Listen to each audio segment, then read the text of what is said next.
हर हर महादेव दोस्तों, सावन 2024 का आगमन हो चुका है और आप सभी को द इनसाइड वंडर की ओर से सावन की ढेरों शुभकामनाएं।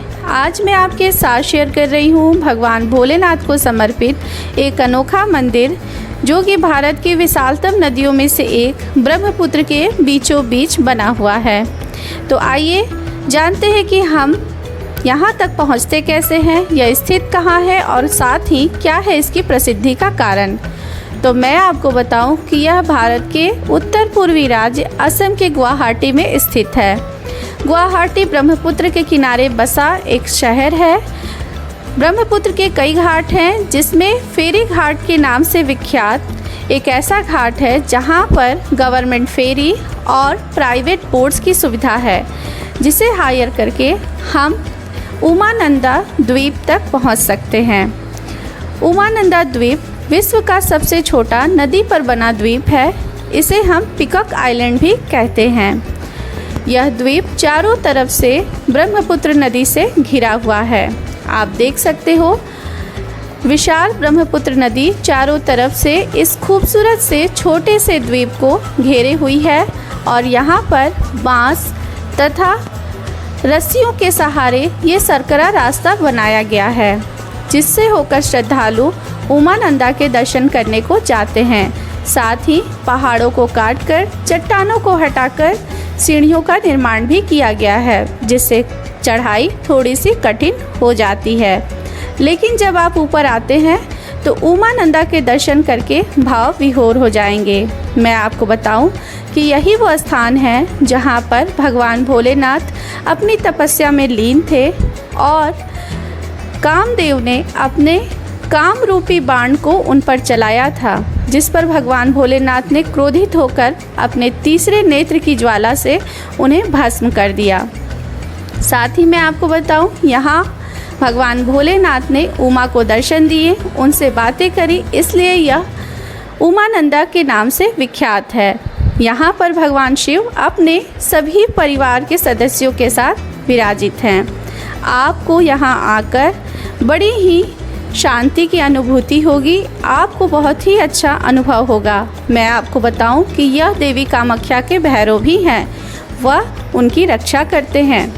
इसके साथ अगर आप नीचे की ओर बढ़ते हैं तो मैं बताऊं कि चूँकि इस द्वीप का क्षेत्रफल बहुत ही कम है, इसलिए यहाँ पर बहुत सारी सुविधाएं नहीं मिलेंगी आपको।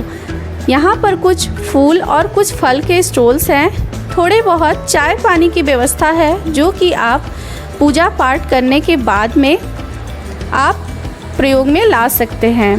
लेकिन यहाँ का नज़ारा बहुत ही मनोरम है।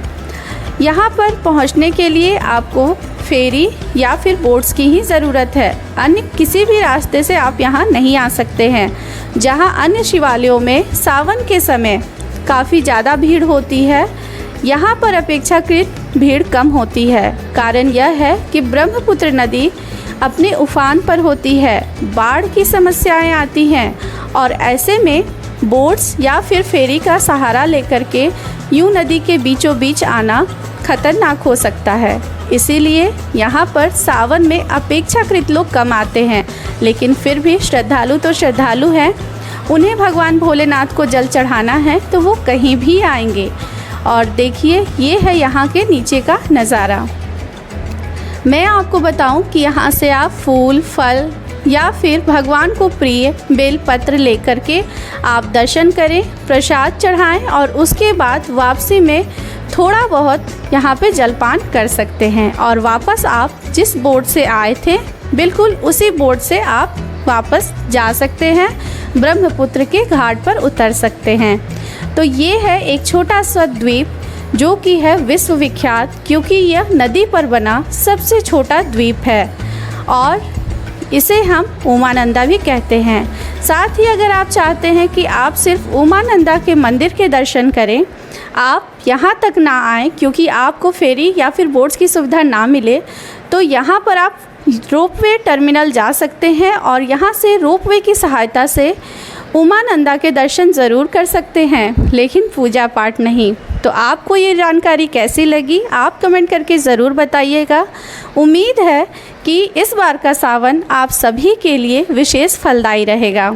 मिलते हैं हमारे नेक्स्ट वीडियो में। जुड़े रहिएगा हमारे चैनल के साथ। मैं लेकर आती हूँ ऐसे ही नॉलेजेबल कंटेंट्स। Bye bye.